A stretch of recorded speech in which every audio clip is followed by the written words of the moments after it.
Hello అండి, welcome back to she was kitchen. ఈరోజు వీడియోలో నేను బీరకాయ టమాటో కర్రీ చాలా ఈజీగా అండ్ టేస్టీగా ఎలా తయారు చేయాలో చూపించబోతున్నాను. వీడియోలోకి వెళ్ళే ముందు మా ఛానల్ని కొత్తగా చూస్తున్న వాళ్ళు ఎవరైనా ఉంటే సబ్స్క్రైబ్ చేసుకొని చూడండి. సో లేట్ చేయకుండా దీనికి కావాల్సిన పదార్థాలు ఏంటో, తయారీ విధానం ఏంటో ఈ వీడియోలో చూసేద్దాం.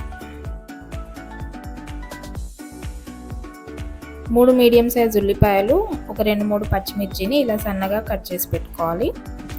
3 మీడియం సైజ్ టమాటాలని కూడా ఇలా చిన్న చిన్న ముక్కలుగా చేసి పెట్టుకోవాలి.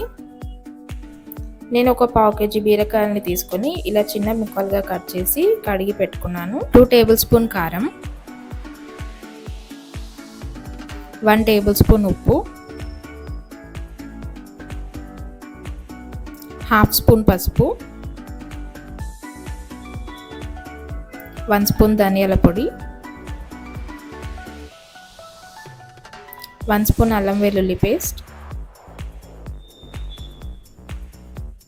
ఒక కట్ట కొత్తిమీర, 2 టేబుల్ స్పూన్ ఆయిల్. ముందుగా స్టవ్ ఆన్ చేసుకొని ఒక ప్యాన్ తీసుకొని అందులో 2 టేబుల్ స్పూన్ ఆయిల్ వేయాలి. ఆయిల్ వేడయ్యాక ఇందులో మనం 1/2 స్పూన్ జీలకర్ర, 1 స్పూన్ శనగపప్పు వేసుకోవాలి. ఇది ఫ్రై అయిన తర్వాత మనం కట్ చేసి పెట్టుకున్న ఉల్లిపాయలు, పచ్చిమిర్చి వేసుకొని ఉల్లిపాయలు గోల్డెన్ బ్రౌన్ కలర్ వచ్చేంత వరకు ఫ్రై చేసుకోవాలి.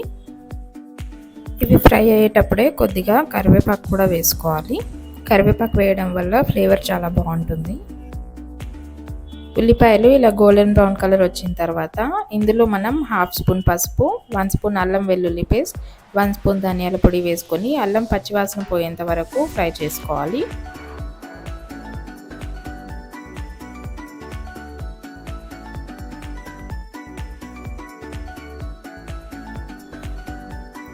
అల్లం పచ్చివాసన పోయిన తర్వాత మనం కట్ చేసి పెట్టుకున్న బీరకాయ ముక్కల్ని ఇందులో వేసుకొని ఒకసారి బాగా మిక్స్ చేసుకోవాలి.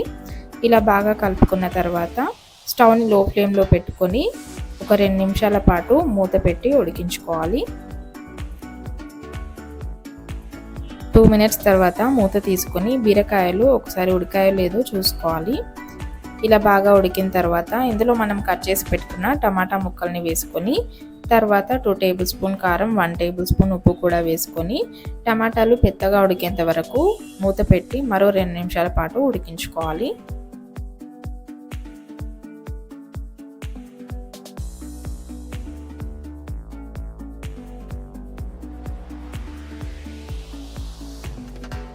టూ మినిట్స్ తర్వాత మూత తీసుకొని ఇలా ఆయిల్ బాగా తేలేంత వరకు ఉడికించుకున్న తర్వాత ఇందులో మనం ఒక గ్లాస్ వాటర్ పోసుకోవాలి. ఒక గ్లాస్ వాటర్ పోసిన తర్వాత మనం కట్ చేసి పెట్టుకున్న కొత్తిమీర కూడా ఇందులో వేసి మూత పెట్టుకొని మరొక నిమిషం పాటు ఉడికించుకోవాలి.